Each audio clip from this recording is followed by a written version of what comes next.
Hello বন্ধুরা, আজকে তৈরি করে দেখাবো মাছের মাথা দিয়ে লাউ ঘন্ট। এখানে আমি মাছের মাথা নিয়েছি। এবার আমি এখানে দিয়ে দিচ্ছি হলুদের গুঁড়া, লবণ। এবার লবণ হলুদ দিয়ে মাছের মাথাগুলো মেখে নিব। আর এদিকে আমি কড়াইতে তেল গরম করে নিয়েছি। এবার আমি মাছের মাথাগুলো ভেজে নিব।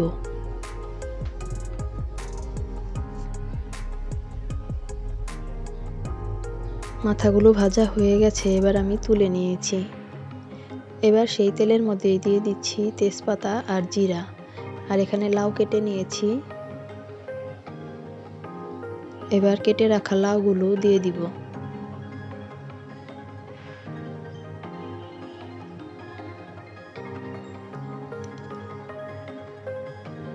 সবগুলো লাউ দেওয়া হয়ে গেছে। এবার ভালো করে নেড়ে মিশিয়ে নিব।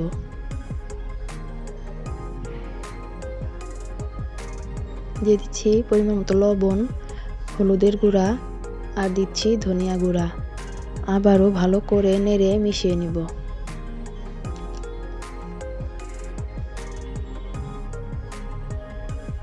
এবার দিয়ে দিচ্ছি কাঁচা মরিচ।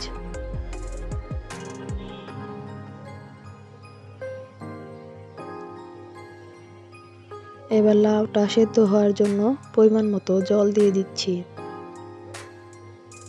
জল দিয়ে ভালো করে একটু নেড়ে মিশিয়ে নিচ্ছি।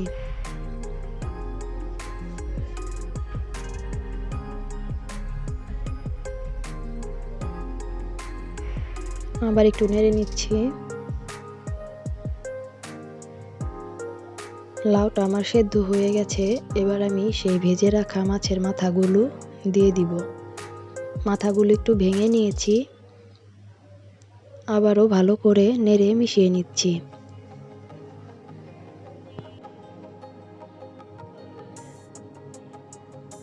এইভাবে মাছের মাথা দিয়ে লাউ ঘন্ট করলে খেতে খুব মজা হয়। আপনারাও বাসায় রান্না করে খাবেন, আশা করি আপনাদের ভালো লাগবে। আর ভিডিওটা কেমন লাগলো অবশ্যই কমেন্ট করে জানাবেন। এবার আমি নামানোর আগ দিয়ে আদা জিরা বাটা দিয়ে দিলাম। এবার ভালো করে মিশিয়ে নিব। আদা আর জিরা একসাথে বেটে নিয়েছিলাম। আমার রান্নাটা হয়ে গেছে, আমি নামিয়ে নিয়েছি। তো তৈরি হয়ে গেল মাছের মাথা দিয়ে লাউ ঘন্ট।